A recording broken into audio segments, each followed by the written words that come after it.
Hello, I'm Laszlo Vegh. I'm an associate professor in the operational research group at the London School of Economics, and I'm here today with Ailsa Land, who is an emeritus professor at the LSE. She was one of the founders of the discipline at LSE and one of the pioneers of linear and integer programming. So I'm really pleased and honored to have this interview with her today in Totnes. Ailsa, I would like to start with some questions about your childhood, your early life. Where did you grow up in? I know you've been through various countries. Can you tell me about these years?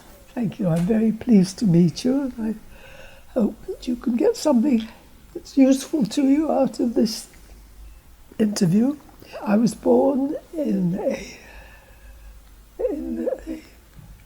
I believe it was a local authority council house, I'm not sure. I was part of West Bromwich, which is one of the it's not exactly a suburb of Birmingham, it's a close city, close to Birmingham. My father was from a long-standing family of West Bromwich. He and his family owned a sports shop in West Bromwich, started by his grandfather, I think, whose name was Dickon, Horton Dickon. That's where I get the middle name of mine from, which I could have done well without. And my father was Harold Horton Dickon, and so he was a descendant of this sports trade family, which regarded itself as pretty well thought of in West Bromwich, to the extent that my father was at one point asked if he would stand for the Tory party election in 1945, which my mother and I wouldn't allow by any account. My father was in the British Army in the First World War. I think he joined up early, but I have no information of what he was doing up until 1918. But in 1918, he started a diary, and I have his diary for the whole of 1918. So I know exactly how he met my mother and how it became that he asked her to marry him. She was in the Women's Auxiliary Army, which did exist in the First World War as well as in the Second. Lots of people don't seem to know this. They were both working in military offices, not on the line, as it were. But I don't know what they were doing. My mother was born in Glasgow, in Scotland, and her mother died when my mother was only months old. She was brought up by her family, as one did in those days. So she was very much an orphan. She had been working in the post office as a telegraphist. I'm not exactly sure. I suppose, I think she used the, Morse code to convey telegraphs in those days. Telegraph was the fastest way of communicating in those days. All the happy news about the deaths and woundings of the war were communicated by telegraph in those days. You saw the telegraph boy approaching and you were afraid to open the door, and one hears about this. So whether she felt that she was finding this too much, I don't know why she joined up.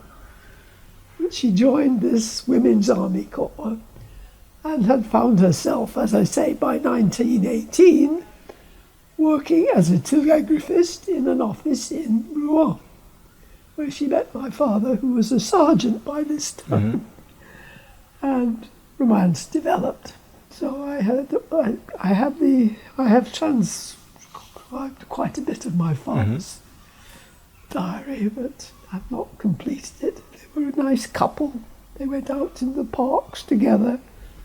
I don't know the private details of their life together, but I do know that my father left Rouen because he was asked to join the RAF, which was just beginning to exist. So by the end of 1918, before the armistice, he was notionally training to be a pilot. The pilot's life was very short, I gather, in those days, and the war came to an end before I think he did anything in the war thing. But the consequence was, I might as well mention it at this point, is that because he'd been a trainee and this was a more dignified, this was a, you know what Britain's like, very class conscious. He was in the officers' ranks, as it were, at the end. So that when the Second World War broke out, he was taken back into the RAF. He wasn't compelled to, he was over the age limit. But this is, for various reasons, what he did during the Second World War. But we're talking about the time when I was born. I was born at home in this, I think, council flat house, and removed fairly rapidly to somewhere else in the Birmingham neighbourhood where I grew up. And I was the only child. I was the first child, and there wasn't another. My mother was very convinced that one was enough. She didn't like having babies. She thought she nearly died. She wasn't going through that again. So I was one chick. I had a very happy childhood. My father left the shop, but he was hired by Dunlop Company, which had a sports section. He was very much a sports retailer, and he knew all about the trade, and he became a representative, as we would now call him, I suppose, a travelling salesman. I started at a local village school. It was a very small school. It had only 2 classes for all ages up to 14. So very juniors of the older ones. And I learned to read and write there with this, I think probably with a lot of education from my mother, in fact, rather than from there. And in fact, she spoke to the headmistress, and the headmistress thought I might do better somewhere else. It's a class thing again, I suspect. And I was moved to the junior department, not a state school anymore, although it became one after the war, girls' grammar school in Lichfield, which is very not far from where we were living by this time. I can remember sitting in the class there quite well, but I can't remember learning anything there. But I do remember, quite separate from that, having a book which talked about the solar system and being absolutely grabbed by that. So opened my mind to this. Wasn't anything in the class. It was just a reading period which I got this book on. But I wasn't very happy at that school either. Do you recall like a particular interest in mathematics or science? Put it science. In science. But this is, I don't even know how long I was at that school. Perhaps 2 years, not much more. I was known by my parents not to be very happy there, not liking the teacher very much. I think I had a problem of talking too much in class and finding it very difficult to shut up. So we looked into they looked into the problem of finding a nice small boarding school for me, which they did.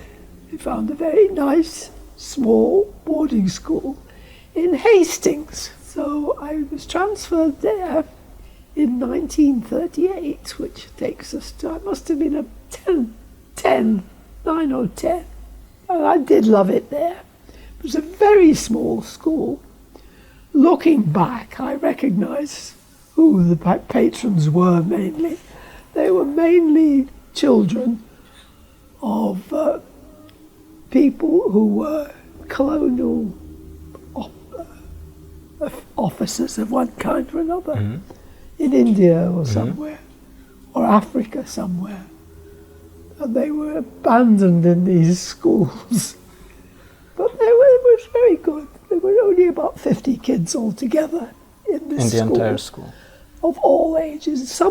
Most of the children didn't stay beyond the secondary school level. But there were one or two who were a bit older. I don't know why. I didn't know anything about it. But there was an infants group, and there were half a dozen of my sort of age. And we were taught in very small groups. And we each worked, and particularly in mathematics, we each worked at our own pace. It was very good from that point of view. The teacher wasn't particularly mathematical, but you had your textbook, and if you got stuck, you went and talked to her about it. And you raced each other through these books. And this was clearly my strongest point. But they were very good in taking us to various institutions around Hastings.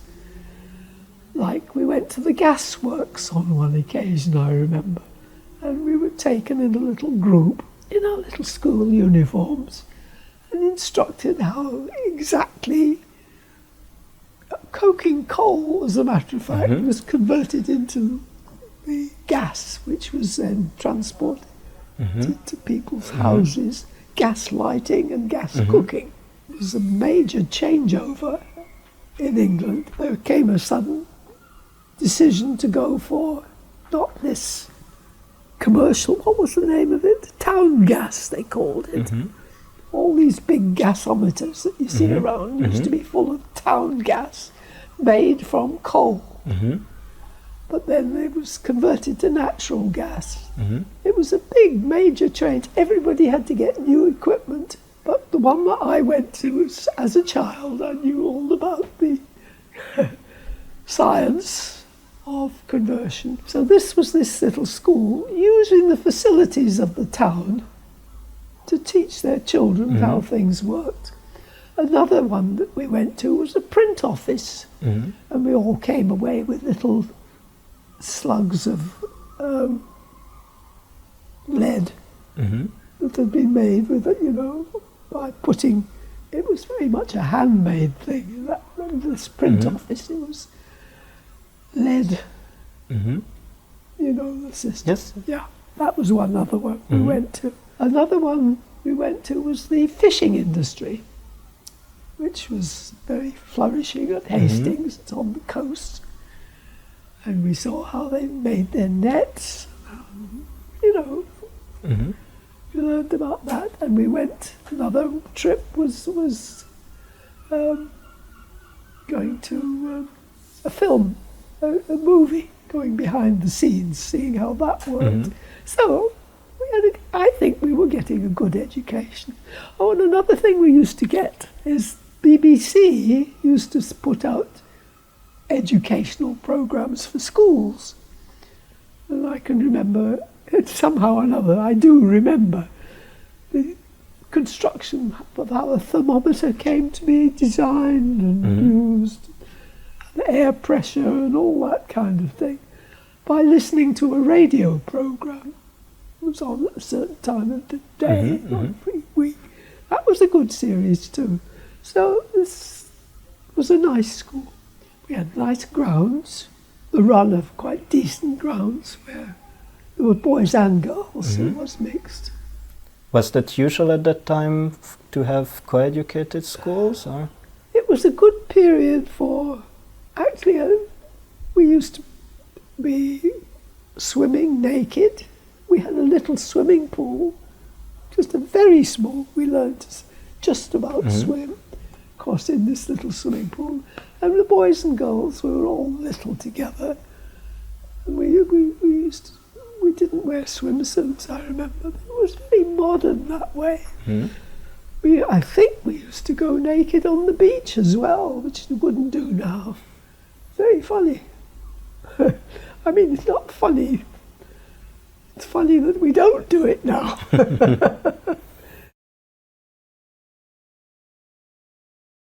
I was very happy there, but this took us up to, I was only there less than 2 full years, I think, because in 1939 my parents were sufficiently aware that there was going to be another war, and they did not want to be involved in another war. So they began to think, where shall we emigrate to? And now my mother's family had people who'd emigrated, some of them to New Zealand, I believe, and some of them to Canada. And in fact, her 2 sisters that she hadn't been brought up with, although she met often enough as a child, they had gone to Vancouver. So it was agreed, this in April 1939, at Easter time, my parents sent cables. That was the way you communicated to these sisters in Vancouver. Could Ailsa and Bess, that was my mother's name, come and visit you at our expense for a holiday? This was dropped on me when the Easter holiday started. And I said, well, what about school when the holidays are? Oh, you might miss a term. Or you might miss a bit of the term.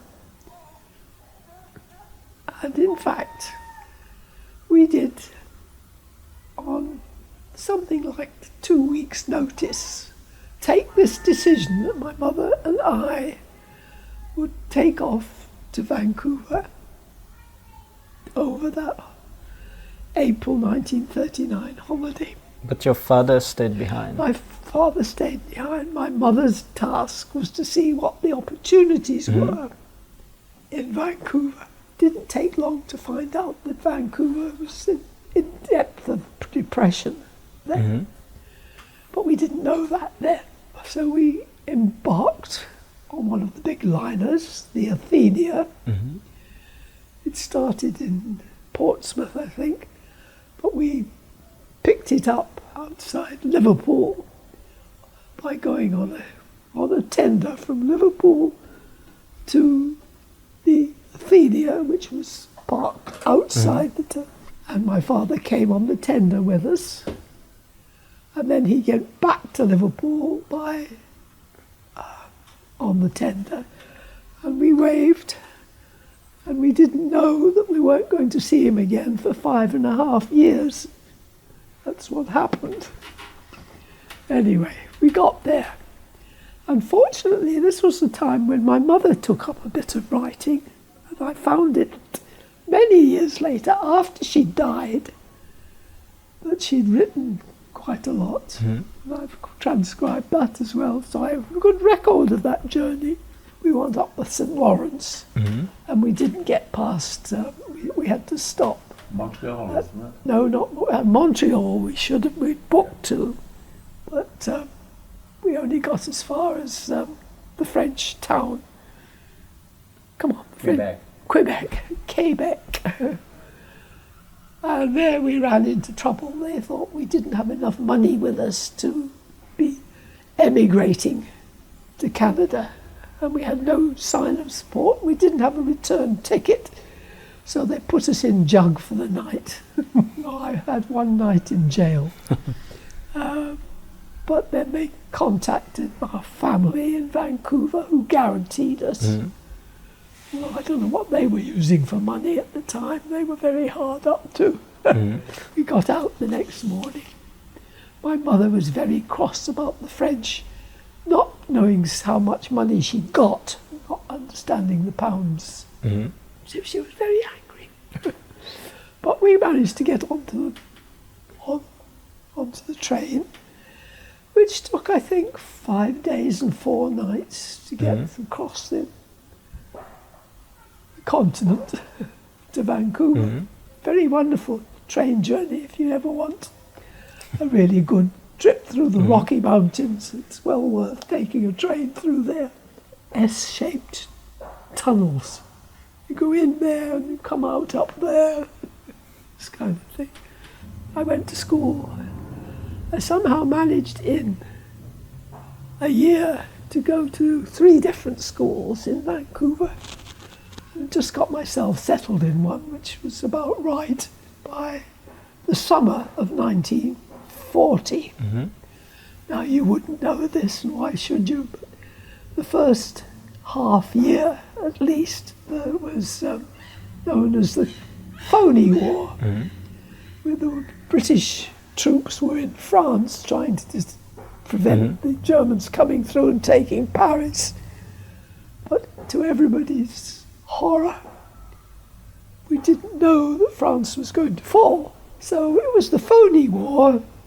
By the early summer of 1940, my mother decided we were going home. So we took train, we crossed the border and went to the States, which of course was not at war. Canada by this time was at war. And we took the train to New York, where my mother had an old friend. But we couldn't stay in the States because the money that we were getting from my father in England to live on was there'd been a tremendous depression in the pound. So we had to move. We didn't have enough money to go back to Vancouver. So we decided to cross the border and visit some of my father's relatives who lived in Toronto. And that's where we settled for the next 3 years. And by this time I was still accepted at school in Canada based on the work that I'd done in Hastings.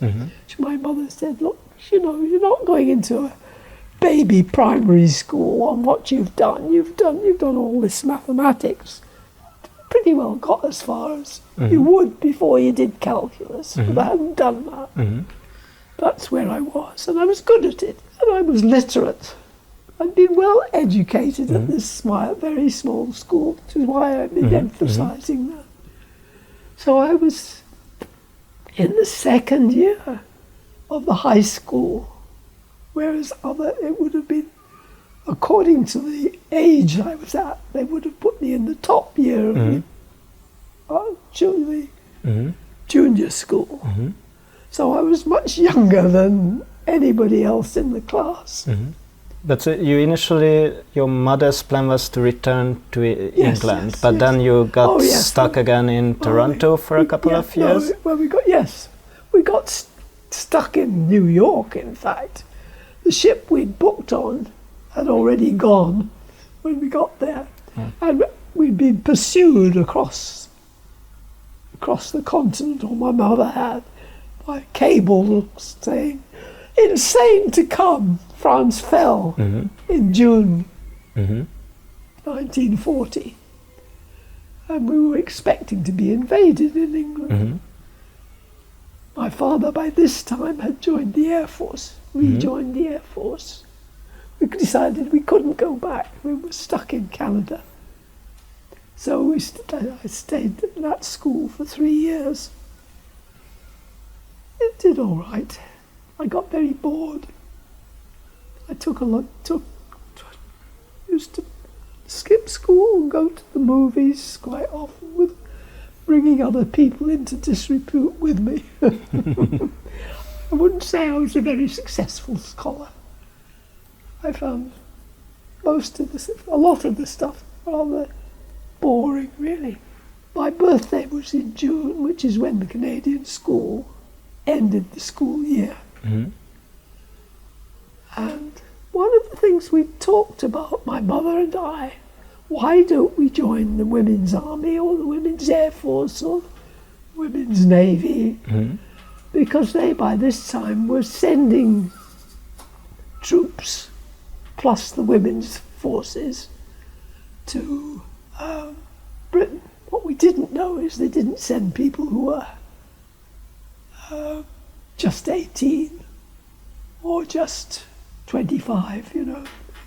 My mother was in fact over the age limit that they were going to send people, and I clearly they thought 18. In fact, I was 16. But so you claimed you were 18, or? Yes.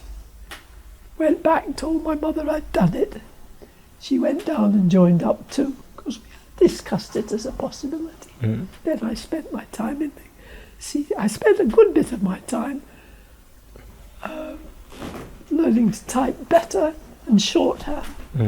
I qualified as a stenographer in the Canadian Army.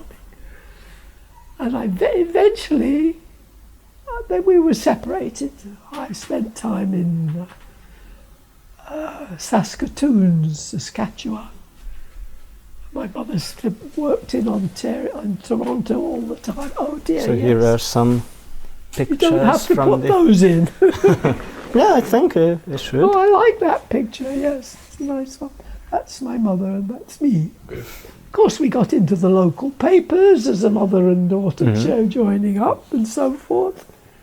But they didn't let us stay together, although in the end we were both working in Ottawa, in National Defence Headquarters. And the job that our office did was taking documents from Britain and reconstructing them, passing to the Americans, or taking material from the Americans and reconstructing them and retyping them to pass on to the Brits. So we were part of the communication, really. Okay, so when and how did you manage to get back to England? Quite. By the summer of 1944, clearly it was pretty obvious that the Allies were going to win the war. What happened to my mother and myself, we were both working in the same office in Ottawa, as I've explained. But we had a message from England that my father was very ill and was having an operation on his throat, and my mother badly wanted to get home. So she was awarded, they were perfectly happy to give her a compassionate discharge and help to arrange to go. But she said, I'm not going without Ailsa. And they said, oh, but she'll have to wait till she's demobbed, the end of the war. And I said, but I'm not 18 yet.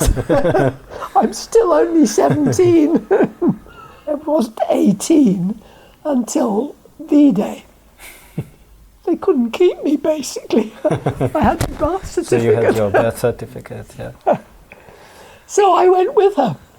And we went, I think, in what was probably the last big convoy across the Atlantic. It took us 10 days to cross the Atlantic in November, which is not a nice time to cross the Atlantic in any size of ship. We were both very seasick for 10 days. And we got back. Of course, by this time, my father had had his operation. And when he recovered, they sent him off to Egypt, in fact.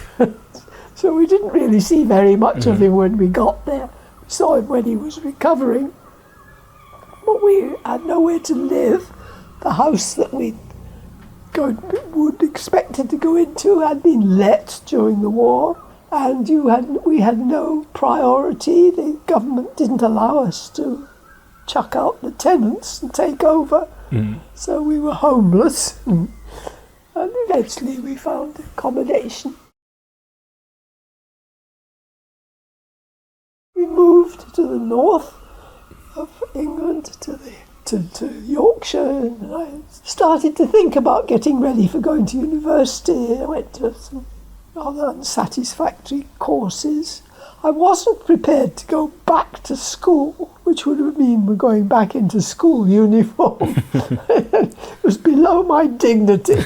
So I helped get new accommodation. I didn't do anything very significant during that period. Before getting into LSE, starting at for the beginning of the term, October 1946. So what was your motivation for choosing LSE, for choosing economics? All of us did the BSc Econ, which covered a great range of topics. Well, there wasn't a mathematics department then, but there was a statistics department, economics and history. But the first year was a general course where you took a selection of topics.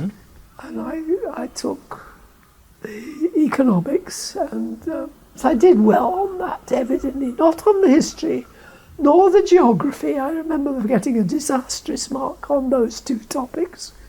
But I must have done well on the statistics, or certainly on the economics. So I took the economics course, and it was, you ask, one of your questions to me has been how quantitative was it? It wasn't. Economics was very, you've probably seen some of the material that we had. It was all diagrams. The diagrams became more and more complicated. It suited my temperament. I took to it, and indeed I wrote a paper for the economic, the local paper, didn't I? So there was a research division. We got these miserable salaries, but you worked as an assistant to somebody on the staff. So you started working with Helen Micawber and George Morton at this point? No, George wasn't there, but I think my first one might have been Helen Micawber. Certainly she was before George. George by this time was teaching in Manchester. But Helen and George were people who were interested in linear programming, or rather in activity analysis. Yes, so Helen wrote seminars on that kind book of thing. on activity analysis, which was like one of the first books of linear programming applied for economics.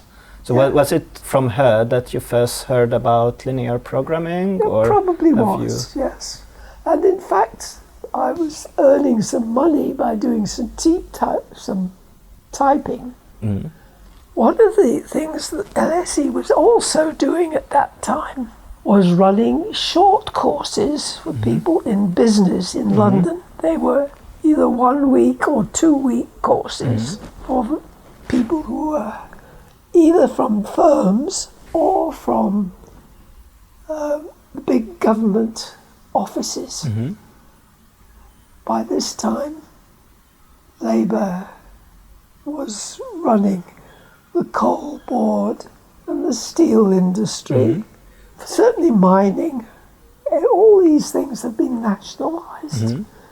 And there were offices running them in London, the head offices. And some of their young people that they hired were sent on our LSE courses.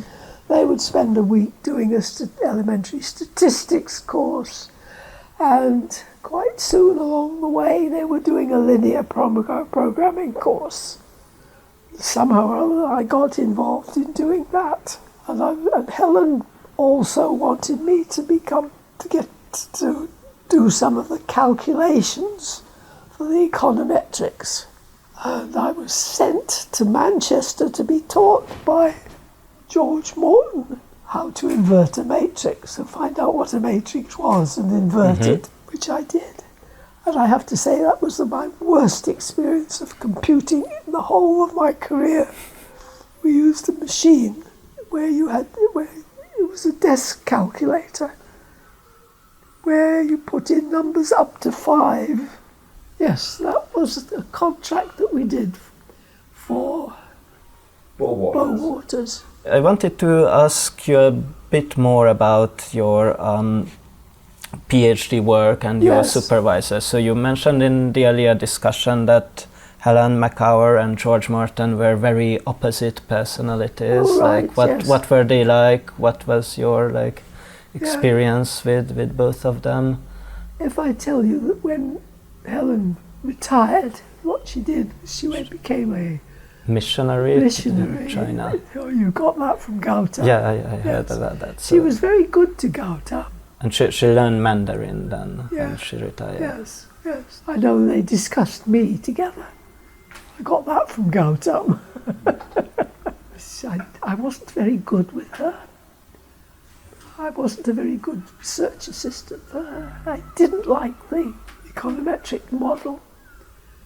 And I'm sure she thought I was idling away because I spent the summer doing the job, calculating on these bloody desk calculators and discovering that there was a mistake in the scale of what the data, one of them, which as far as I could see there was no way you could use it as a corrective. You had to start again, or I did anyway. So I think she thought I hadn't achieved very much over that summer, and I'd been slogging away at the bastard thing. And I was not good at finding material. What research assistants often had to do was look up stuff. And I'm not very good at looking up stuff. I can never find things. But and then with George Martin, then you started working more on with him? Then what I did with him, his PhD, which was in fact I now have only just discovered reading some stuff of mine in preparation for you coming. His PhD supervisor was also Roy Allen, the one that you had as his PhD was diet problem. Minimum cost diet for a country. And what he should have been doing, what he'd got a research assistant for, was to update this with current prices on a large array of countries to make comparisons. And I did an awful lot of calculating on that.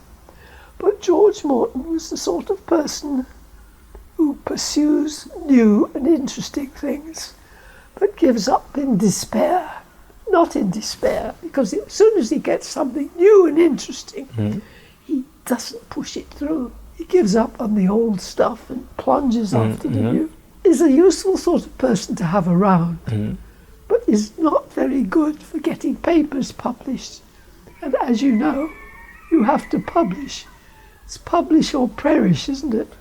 Well, maybe in those days it wasn't that stark, or well, it was. He didn't get promoted at LSE. And if he had published some of the things that he did or started on, he could have easily got published. He was good. So we could work together. I think I did write some joint stuff with him. I can't remember now. Yeah, like on the traveling salesman problem, your paper, that was like a joint paper with him. Right, yes, this was trying to find a way, an efficient way of getting good solutions. It was a heuristic, if I remember rightly. So you had a heuristic on like 3 switches going from improving on tours, and you had like a linear programming formulation as well. In those days, people on the whole didn't own washing machines. They either went to a public laundry, which they could use, or if they were a bit better off, they sent it to a laundry. And the laundry van company had to plan its route. They went weekly, they picked up dirty washing in what they used to call the bag wash, didn't we? We had a bag wash. I remember it was picked up. You put all your bedding and everything in this bag wash, and it came back. You could have it properly washed and ironed and put nicely, or as we did when we were newlyweds later on, you got it back washed but still damp, and you hung it out. Did the rest yourself. But laundry vans were always on the streets. They were always picking up and taking back. And obviously the company that ran the vans had had regular travelling salesman type routes to plan. And were you like involved with any particular company, or you just thought that this is like an interesting problem and obviously has to be optimized? It was an interesting problem, and people had I don't know, we thought of it ourselves as an interesting problem. Planning routes. It's all over the place. You see vehicles everywhere, and many of them are, in fact, doing regular routes. Why were we interested in these things? Well, we thought, is there a way of planning these routes? Graph theory was something that one knew about a bit. How did you learn about like work in the US and the traveling salesman problem? Where? Like when and how did you hear about it when you realized that this is the same as your laundry van problem? Just an obvious extension of things that you can do with simple travel, the transportation problem. You want to extend that to something slightly more complex. I mean, if you know the sources and destinations and you know the quantities, you can solve that problem. So that's what you actually did as your PhD, which was like a coal transportation problem from the mines to like the coking factories. Exactly. That is connecting back to your Hastings year when you first and we got the money to do it and the data to run it, because Helen Micawber or George, I'm not sure, knew the head of the coal board. Man who was running the coal board. If I could do some research to find out who was the chief high and mighty of the coal board at that time, we went to see him, and he said, well, I could give you, obviously if you're going to use an optimizing, he was sufficiently knowledgeable to understand that if you're going to use an optimizing method, you've got to have the condition that it's like it may be like the transport problem, but it's got to be about homogeneous commodity. Doesn't matter who gets it from where. There is we do have within our whole system coal mines which are producing a particular type of coal, the type that's used for the converting to gas. That's the coking coal. It's a particular grade of coal which is required. It's sufficiently homogeneous that the people who are converting it to gas don't care where it comes from. So it is a homogeneous problem, simple transport problem, but it's a bit big. It wasn't soluble. When you suggest that we didn't have computers, we did have computers, but LSE didn't have any access to computers except what he did in his lunchtime. So you kind of came up with like a tailored version of the simplex method, which made this problem particularly, more amenable to manual solution. How long did it take for you to actually solve the problem? Quite a long time. I remember crawling around on the floor with that damn thing. But what I'd already discovered at the smaller scale, obviously, was that it made quite good sense to think in terms of a tree graph, and I did it entirely in terms of a tree graph. So a basic solution is any tree that fits the requirements, and then you have to find dual values. And this is where economics comes into it. The dual values are the values, the differing values of the stuff, whether it's coking coal or anything else in your little model, square, rectangle. It's the value of the stuff. This is where, if you read how to solve that transportation problem, it's expressed in such a way that you can't see these things as prices. Mm-hmm. The sign's wrong. Mm-hmm. If you think of it as an economic model, that there's this pattern, all you have to do is find a price that's here at this point and a price that you've got at another point. Difference between their prices is less And the distance. than the cost of which way around. You can find a cheaper way, and when you do that, you find that you've made yourself a complete circuit. That's the point. And then it's just a question of where do you break the circuit. You have a new tree, you look again at the prices. And this is what I like about simplex and economics. As far as I was always concerned, every activity was a column. Told you what you could do. You could take a mix of these columns, inputs or outputs, positives or negatives, and you could get yourself a basic solution which satisfied the constraints. And if you then priced the quantities using that basic solution, you find a new variable, a different. You can find a new values of prices in the same way as they are on that network. That's where they've always looked at it. But the column is what you could do with the goods, the commodities, and the rows are quantities available and required of the commodities. And the values of the x's are the level of the activity, and the y's are the duals, the prices. And I've always looked at it, setting up an LP this way. And that's where I come to some of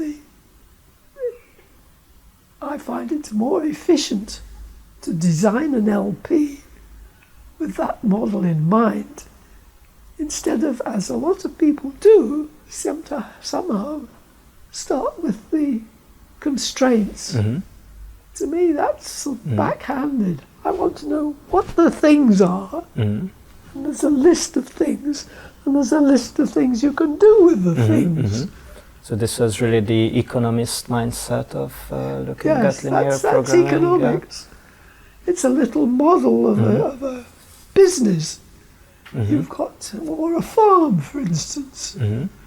You've got a field and you've got some cattle now, and you want some cattle next year, and you want to make profits along the way, you know.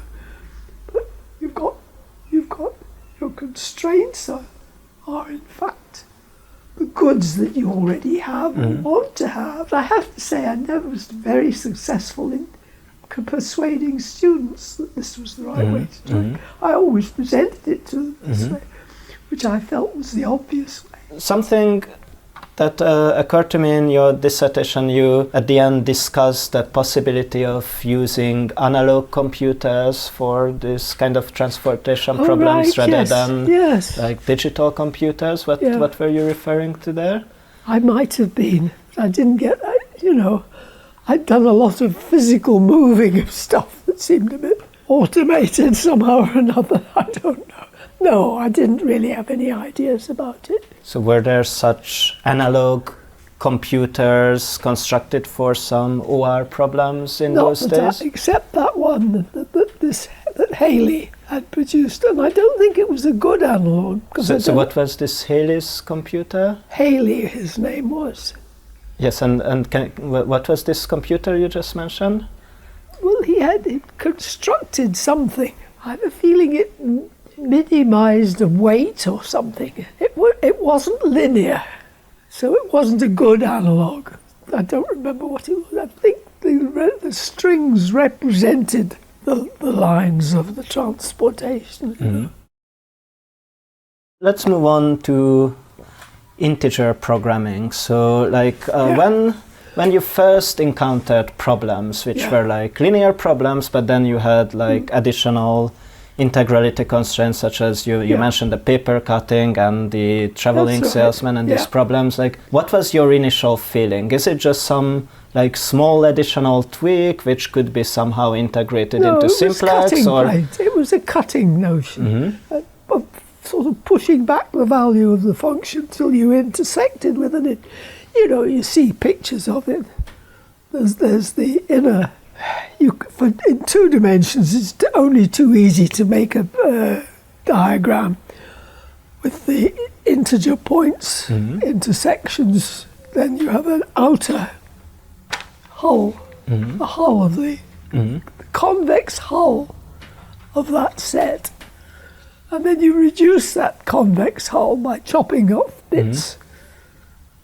That's the way I thought of it.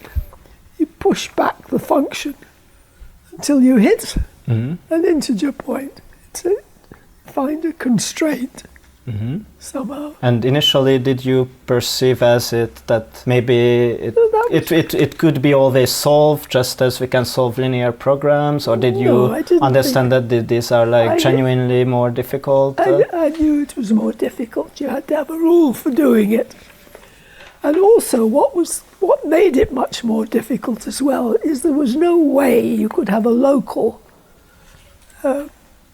optimality check. The final point was itself also an LP optimum with given added constraints. No, I saw it very much the way a lot of people did.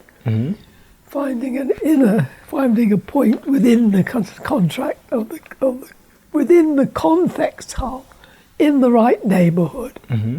What was the Markowitz and Mann was the one that added a lot of constraints. Actually, you can, having found the constraints, a set of constraints, you can test optimality because you have an LP solution, basically. Or if those constraints can be shown not to have cut off any integer values. But I don't think even when you've got a branch and bound solution, you still can't look at you don't have enough constraints to say that you've got a local optimal. No, it is much worse.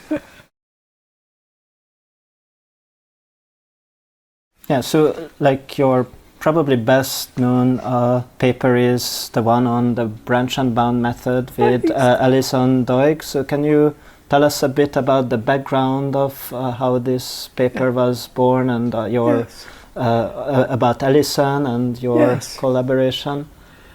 Well, Ailsa had been working on an extension of the linear programming to the so-called paper trim problem, which is standard one which can be thought of as an integer programming problem. It's cutting up paper, as it happens, in a way to maximise the value of the output. But linear programming isn't guaranteed to a linear programming solution will come up with fractional answers. You've got to find a way of restricting your answer to integer values, and it's not easy. You've got to find a way of doing it. Cutting planes is a good way if you can find a good rule for making the cutting planes. The Gomery, I'll tell you about the Gomery plane algorithm. It's not listed in the one that pipped us, as it were, was that the reason our paper was held back for one issue because the previous issue of the Econometrica, they'd accepted a paper by Gomery, which also produced a solution method. I felt it wasn't valid. You couldn't keep going, putting Gomery type constraints on without going back to representing the LP that you were now solving in terms of the original constraints. I've spent a lot of time since I retired, but not in any way recently, in the first 2 or 3 years after retiring, on making an automatic branch and bound procedure for moderately large-scale travelling salesman problems. And what I got at was one which works up. I've found automatic solutions which regenerate or keep regenerating, finding new branches to go down, and it has worked up to 150 variables, 150 points. And I did a lot of these until I thought, this isn't the kind of problem that people want to solve in the travelling salesman. They wasted, I think, a huge amount of effort and time to solve a nonsense, to, much bigger ones. And they come up with a diagram, which is really absolutely pointless. They did. They spent endless time, money, and computer time. I don't know what they did, actually. They got more and more constraints, but they were using huge quantities. It didn't make sense to me.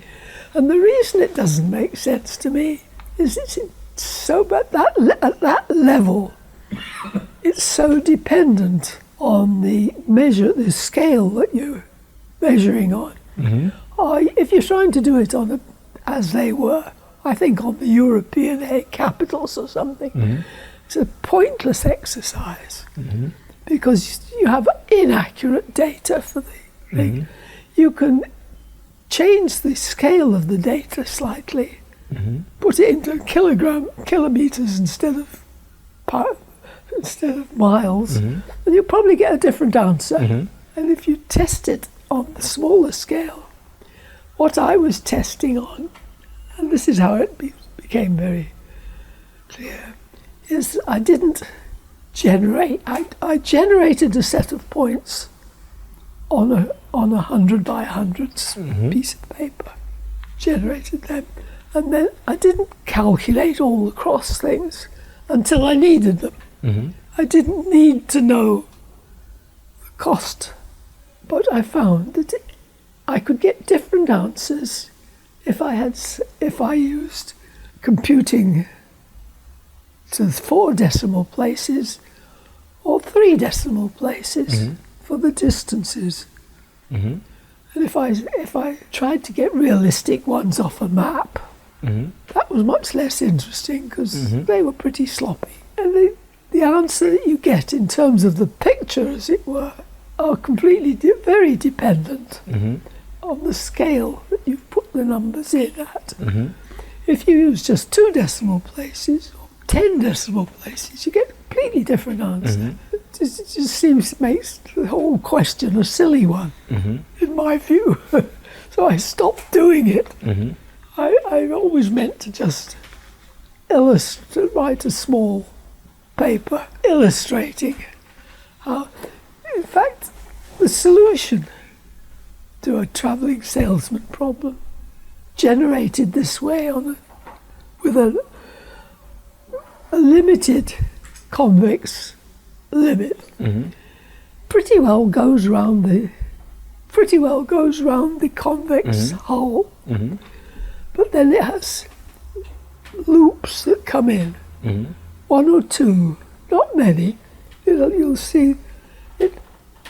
The solution. I've got pages of the damn thing, the pictures of them, done automatically, printed. And it shows it's always the same sort of pattern. There's mainly the boundaries, the obvious ones, but then there are loops in. And it's a question. What you do is you get with a certain scale you get a loop here, and with a different scale you get a loop here, and the difference in cost is trivial, and it's not interesting. I mean, where your problem is always, where exactly is this loop going to come? You sometimes get 2 loops, but you seldom get more than two big ones. Back in time a bit to like your branch and bound paper. Yes, what I was using with branch and bound, I used a Gomery constraint.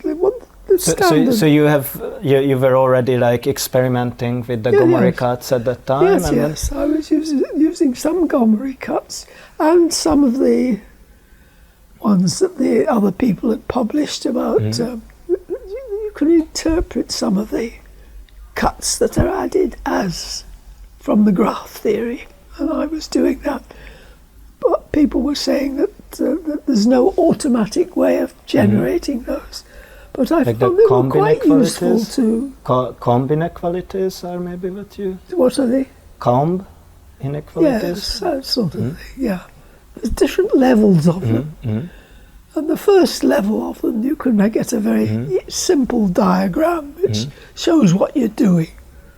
I can't remember what it was now, but that I could apply those. And people said, oh, you couldn't use those because you haven't got a method there that finds all of them. But I found it didn't matter that you can't find all of them. If you just use ones you can find quite easily.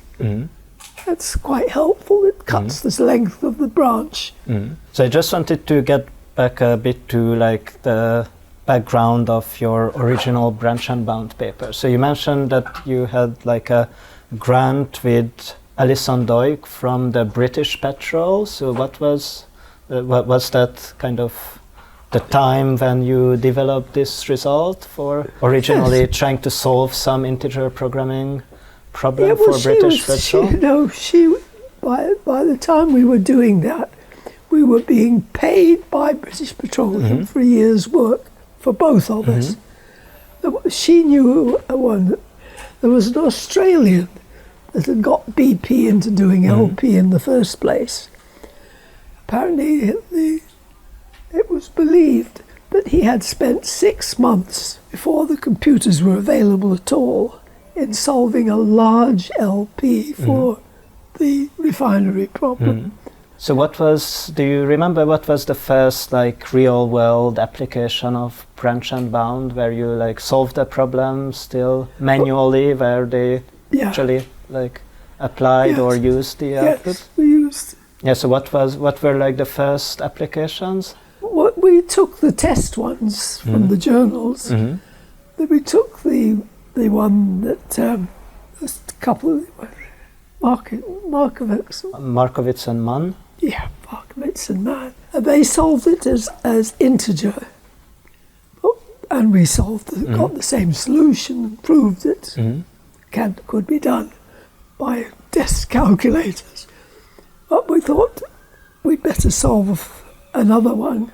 So we solved the same data, but made the restriction not integer, not 0, 1, but in fact any integer. You get to do it obviously slightly less restrictive, and it was equally hard to solve. Took us long to take any more. Well, it was a bit more complicated because you need the branch on both sides. When you have a non-integer variable, you've got to find out what its next variable is above and below. But if it's the 0-1 problem, there's only one way to look. Exactly. So it's simpler. It's a bit quicker. So when did you finally been able to start using computers for your research? Just about the time we put it in the journal. I find the description of that, I can't, perfectly honest, I can't read that article. I tried again recently.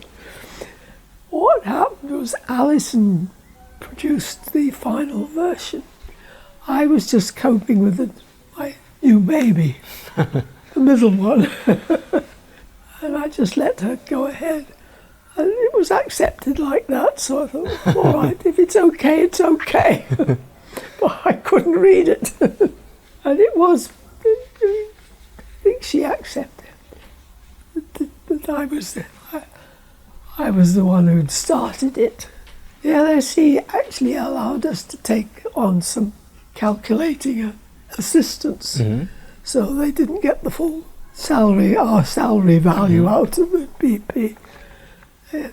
Or maybe they did, maybe they paid, maybe it's conceivable that BP paid LSE more than we ever got. I don't know.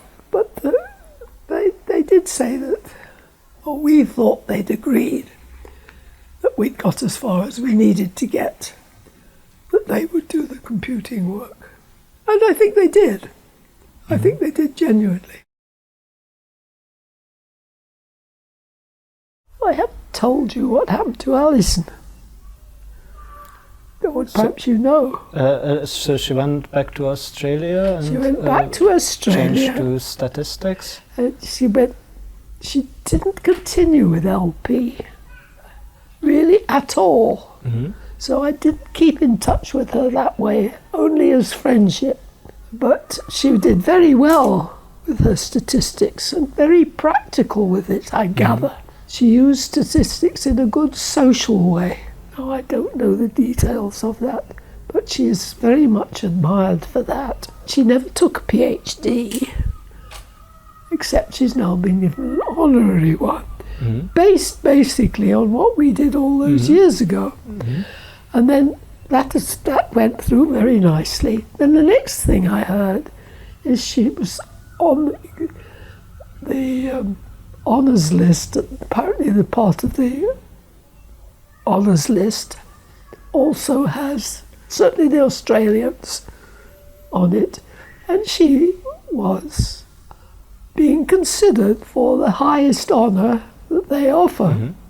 Another PhD that didn't happen was the one that I was going to share supervision with Martin Beale, but he went and died instead.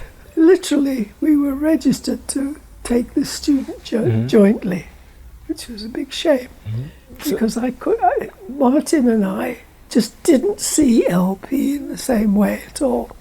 He didn't get my idea of seeing it as an economic model at all. So what was his perspective? He couldn't see my interpretation of the dual value as being equally important. Can you, now that you mentioned him, tell a bit more about Martin Beale and like how you met him, what if you have been working together? I knew Stephen Vegh, but how did I know Stephen Vegh? No, I met them both at the same time. I went to the Admiralty and I met Stephen, and Martin was his assistant at the time. Stephen and I exchanged a PhD exam. Involves an internal examiner who may know the person and also an external examiner. And Stephen and I used to exchange. I did was he external examinations. Birmingham after the Admiralty? Sorry? Where was he, at which university? At Birmingham? No, he wasn't. Vegh? I think he stayed. Stephen, I think he just stayed at the Admiralty, but he did supervise PhD. I think he must have been at the Imperial College, the way Martin was. In fact, I disagreed with one of his students. He had a student whose PhD was something to do with the waterworks of the connection of the Great Lakes in Canada to the sea. Was it worth doing an extra bit? I can't remember. And he had a very complex LP type model, which he took a long time solving. Maybe it was partly integer, I don't know. And it was, Stephen accepted it, that he'd got the optimum solution. But it was precisely not what he claimed was the answer to the real problem. And I was very indignant about that. I thought it just is, it's not decent to claim that you've solved their problem when in fact you've negated it. I don't know what he did. I think we had a little argument about it. And he just got away with making some wording changes. But I thought this was very invalid. Stephen thought I was being very unreasonable on that occasion. But mostly we got on very well. He wrote a book, I think. On linear programming. He did, didn't he? I think he and Martin got on better than I did with either of them when it came to the details of the work. One of my PhD students is very angry with me still, because he wanted me to give a talk to his students in Canada. I did, and the talk I gave was that what was a very bad way of doing an OR job, which was in fact what I did, because it's something I'm very ashamed about. I came into a project which had been formulated by the firm itself and a couple of other people who had programmed the animal feed problem. Well, you know, you buy a bag of dog feed and it says on it that it's got such and such protein and such this and that. And it's a lie, because they're very sloppy boundaries on these things. And it depends entirely on what the raw material is that they put it in each day, which varies. Sometimes it's a load of pig feed, another time it's a surplus from a chocolate factory, and the quantities are quite different. And stupidly, I'd agreed to solve a linear programming problem with a quadratic constraint on it. Now, if I'd known my statistics a bit better, do you know John Howard? Yeah. Well, he made me feel a complete twit that I had accepted this model. It just doesn't model the real situation at all. They invented quadratic constraints, but when it came to actually modelling the thing, it didn't work, because it just was an irrelevant constraint. And I put a lot of work into doing that, because there's this couple who'd got involved in it before me, had designed the system, the computer system, that took the daily stuff and produced an answer, which in fact was very varied from, you could work out. It should have been a branch and bound thing, obviously. You could have taken, you know, you should have had the amount that you were putting in each day of each thing, and then you would get an accurate answer. And if it wasn't right, you would have to mix it in tomorrow, sort of thing. But putting these stupid quadratic constraints on, which I didn't query at all, I thought somebody else had done the maths, but they hadn't. Did you talk to her? I thought it was a reasonable thing to warn people against. Yeah, I think you don't take somebody else's formulation and waste time on developing it. If it's, you've got to check it.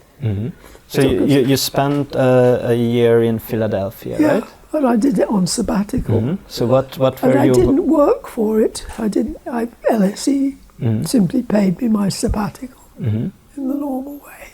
What the university provided me with was a desk and a calculator, a machine. And that's when I spent a lot of time on this stupid wrong problem. There was a man called John Murchland, whom I haven't said that there was regular monthly, or was it monthly meetings that were held in LSE for years on mathematical programming of one kind and another. For instance, Martin certainly came to some of those, and this John Murchland came to them. And people from the road research laboratories, all sorts of people came to these lectures. And we just circulated what was going to be the topic, and it was good. And John Murchland, I don't know where he was situated, but he had done a lot of work in the graph theory area.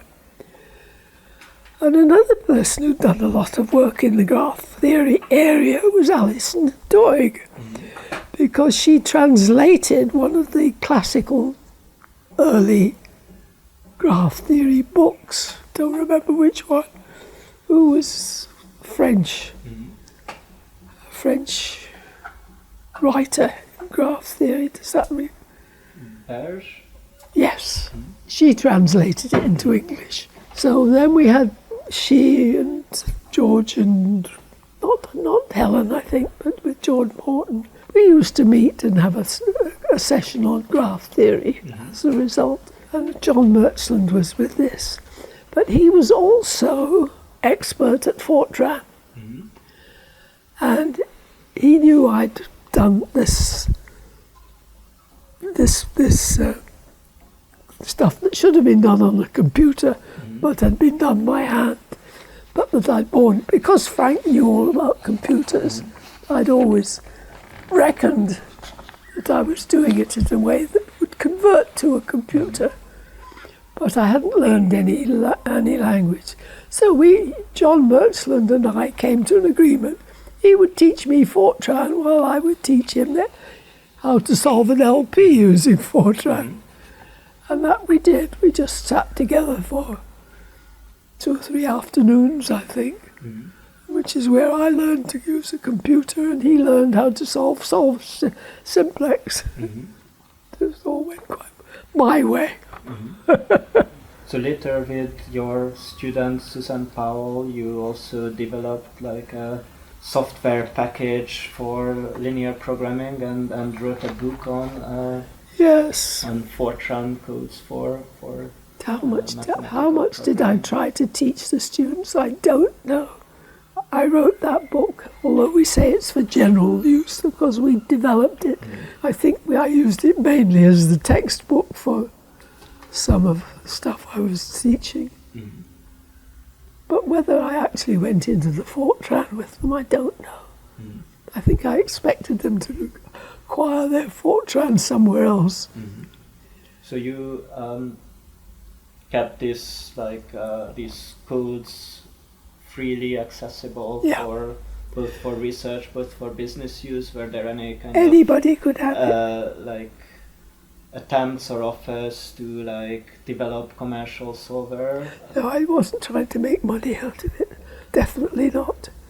I didn't want to be responsible for somebody's mess-ups. No. Do you remember travelling to Italy with a great big box of cards? Yeah.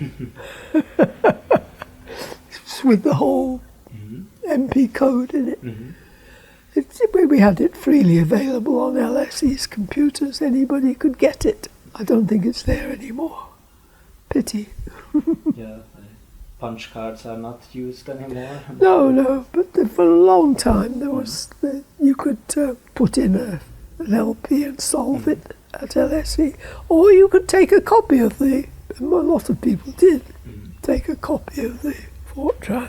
And so in this computational work was kind of the first time you also experimented with combining branch and bound and cutting plane methods, which you already mentioned for the TSP. So for the traveling salesman problem.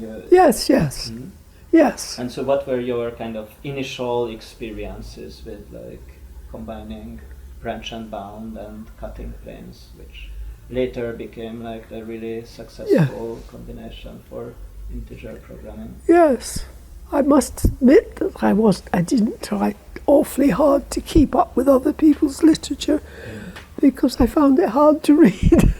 I do remember spending a good few hours wrestling with the decomposition algorithm. Whereas, of course, if you think of it simply as there's a firm with 2 branches, it's a very nice dual price mechanism to connect the two. Didn't seem to need an awful lot of fancy maths to say it just as well because I couldn't read it. Occasionally I found myself having to express things that way, but I don't think it was. I don't think that, although that became a way I could think of it, I don't honestly think that I communicated it well to students. Perhaps it just wasn't the best way to think about it. It was the best way for me, which is something different. So you started like a master's program in operational research? We did. early on? Well, we started with, how we started that. That was started as, it was the steelworks, wasn't it? The Iron and Steel People Research Association. They were one of the labour businesses that got destroyed later, privatised later. Probably wisely, because I don't think they were terribly well organised. But they hired young graduates who hadn't done any OR, and they decided they needed a year's training before they were fit to be useful. And I think they looked at LSE and they looked at Imperial College. I think we both ran one-year courses, alternative courses. And after a while, it occurred to us that other departments in the school were running one-year master's courses. So we thought, this is ridiculous. We're doing just the same thing. I don't see why we shouldn't get a master's degree out of it. So we did. We agreed to change the name to master's degree. So we developed the courses as we went along. They had to do some statistics, and you developed some more statistics. Pity that I hadn't gone along as well. Oh, they each had to do a real study, a connection in a business. Then we had to find if they came from the business or the they had to do a project set by them. Otherwise, we had to find another company that would take them on, give them a project, and help supervise them. That was a very difficult bit of the core business, getting other companies to help with this teaching business. And then, of course, we had big troubles with the OR Society, the British OR Society. Didn't like the fact that we were giving degrees without what they considered sufficient practical experience. Well, didn't this project students did with the company qualify as practical experience? Well, it did in the end, yes. But we didn't want to have to supervise them in that. I mean, we were very much, as the academics, interested in developing the subject when we perhaps should have gone. Actually, I really appreciate the way the British OR Society does emphasise the use of the stuff in a way that has been ditched now with this new all maths approach, don't you think? I mean, Jonathan's very upset about it. It's always been a conflict between the OR Society and the academia. I think we've gone too far in the American way. At the time when we felt we wanted to shake off being part of statistics, we were sort of given the option, do we go with management or do we go with mathematics? And the OR group really was in conflict over that. I'd like to ask you about your insights about teaching OR, if you would like to share what you felt, what were your favorite topics to teach, or what were kind of some good practices that worked particularly well? Well, I think the things that Frank does and that Jonathan does are very valuable, but I don't want to be asked to do them, that's all, because I don't feel I'm competent for it. Yeah, so the viewers may not know what we are referring to, so it's Jonathan Rosenhead and the soft OR and problem structuring methods. That's right. Well, I can't say I've kept up with what he's done. It makes sense to me. So I also wanted to ask, you were actually the first woman promoted to full professor in OR in the UK, and in fact in this oral history series you are the very first woman being interviewed, so this always has been a very male-dominated field, so can you share some experiences about what kind of challenges did you have here, such a male-dominated world? It's not, curiously enough, something that's bothered me much either way. I've been very well treated by LSE. Mm-hmm. I had maternity leave 3 times, as well as not losing any of the sabbatical things. They treated me very well. Mm-hmm. Don't think I would have done if I'd been the boss. Yeah, so you had like 3 children during the years when you did your PhD and had all these papers in the 50s and the 60s. So yeah, how did you manage to like balance these? Obviously my life was split in 2. Monday to Friday, or the evenings, mostly of the evenings, but certainly the entire weekend I regarded as not for academic study at all. And I resented bitterly when Leo thought that you ought to work on a Saturday. I fought that, didn't I? Yes. I think we actually won that. You were regarded as rather slack because you wouldn't go in on a Saturday. I thought life was for living, not if you had children, you needed to live with them. But I was very fortunate in having a well-trained nanny who did the Monday to Friday stint very efficiently. Sufficiently efficiently that if I went into a shop in Leytonstone with the children, people would look at me with, "What are you doing with those children?" They thought they belonged to Anne. Part of that like could have been also your impact, like you also had several like female students over the years. Was that something you were conscious about, or it just so happened? No, just so happened that I happened to work with other women.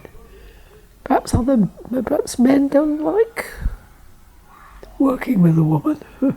Although I did always work very well with people like John Merchland or George Morton, or lots of men, and some of the students.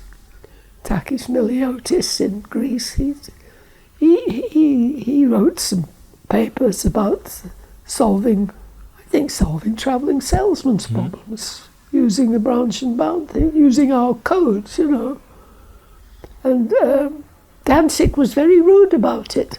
There was like at the end of your after your TSP paper with George Morton, there was like an exchange of like arguments between. George didn't finish things. What I'd worked on with him was the diet problems, and he never finished it. He never published it, so I was wasting my time from that point of view. Very good at inventive new things, but didn't want to take anything through to the end. I wanted to ask you to talk a bit about your general views about OR. Like you really have seen almost the whole history of the field developing over more than 70 years, and what were what were the most important accomplishments from your perspective? Where do you see the whole field going now? What do you see as the most important challenges? I don't think it's done very well, and I think it has not done well because it has not managed to make a good join-up between the soft OR, if you like, the practical connections, the careful study of the problems, partly because the economic system is so badly run, in my view. I'm not saying that the nationalised systems were good. They weren't very good because they largely they used the same people as had been running the thing. They nationalised the companies and then they handed them over to the people who'd been running them before. And it didn't work awfully well. Privatising everything in sight. The fact is, I'm much more interested in the way the economy is run than I am in the rather ineffective, I have to say, efforts of the OR people. I cannot see that an objective which is just profit makes any sort of sense at all. Mm-hmm. It's not the way a world should be run. But I'm not offering any solutions. Mm-hmm. But I think it would be nice if they happened. I lost interest in where OR is going, because it isn't going anywhere sensible. And like, as if you look from like a more technical side, for example, at the developments of integer programming over like the last many. I know how fascinating it can be. I kept foreseeing a problem. Oh yes, I could work on that. That's interesting. And unlike some, I did tend to pursue it, perhaps beyond the point of common sense sometimes. Waste of time over the travelling salesman problem. Looking back a bit at your career, like, is there something you would have done differently, or I think I was so lucky all the way through. I was able to pursue interesting topics. Mm-hmm. But in terms of what I have achieved as a lifetime, have I left the world in any sense better by doing what I did? I think the answer is no. Might I have done better if I lived amongst the economists and had some effect there? Mm-hmm. I don't know. But like less mathematical economics you would have worked on? Yeah, I don't think mathematics is the important bit. Some people have got to do it. Well, do they? I don't think. I'm not impressed by econometrics models. I'm impressed by people like Keynes, who understood how the financial system worked and was able to operate within it, and sort of see a bit further than most people seem to. But I really despise so much economics, as I tend to feel that OR doesn't tackle the big problems. They're not given the opportunity to tackle the big problems. They never have. They were during the war. Wartime is great for people who've got ideas of how things should be run, because people will listen to them. They can get away with it. Nowadays, how many people turn to OR to solve their business problems, or running their offices, their government offices? They listen to economists, but I don't think they listen to good economists very well. So what you think OR's main weaknesses is that like it should find like better ways to policymakers to understand real life problems and influence them? That would put it very nicely, yes. You can take that as mine if you like. But I don't think they're given the opportunity to do that. What they did get during this period when it was first flourishing, people thought, well, maybe there's an answer here. But they weren't looking for the answers. One interesting area that we got into was this data DEA. The data envelopment analysis. That potentially has its uses for comparative studies of doing the thing this way rather than that way. But it's not taken either. Gautam was doing some of that. Was also doing, yeah. And then again, one got wrapped up in the interesting maths of it, or the interesting way of perhaps doing it more efficiently. I don't know. So Gautam, so this is Gautamappa, also Professor Emeritus at LSE, mentioned the work you have done when like the government was trying to close down some schools based on some spurious data envelopment analysis, and you like kind of agreed to counter these arguments, and so can you tell a bit about this? Do you remember the? Well, we offered our services, Susan and I, or Susan and Gautam and I think, but nobody seemed to be interested in seeing what we had to say. So you had, just to finish on a more positive note, you had a number of excellent PhD students. Have done some great work. Can you maybe mention some of them and what you have been working on and how their careers later developed? Well, they've scattered. I mean, there's the one in Canada. Is Gilbert Laporte? Laporte, yes, Gilbert Laporte, yes. I don't know what he's done. I know that what he was interested in was very important scheduling of timetables. These are jobs that have to be done. That kind of thing is sensible, but again, it's sort of marginal, isn't it? When you're seeing the big things going wrong, doesn't it lead you to stop worrying about the details? Does me. I'm just depressed about the world now, and I don't see OR is presenting any answers that people are listening to, that they've got things that are important to say. And I'm sorry about that. But if you want what my basic opinion about OR is, that it was great for wartime, and it was sort of necessary when you had nationalised large chunks of the economy, gave some sort of a measure of efficiency. I feel that OR has not positioned itself or been positioned to tackle the real problems that face our economy. Whether it can or cannot, I don't know. Whether it can or should, I don't know. It's a shame that effort goes into things that don't have big effect.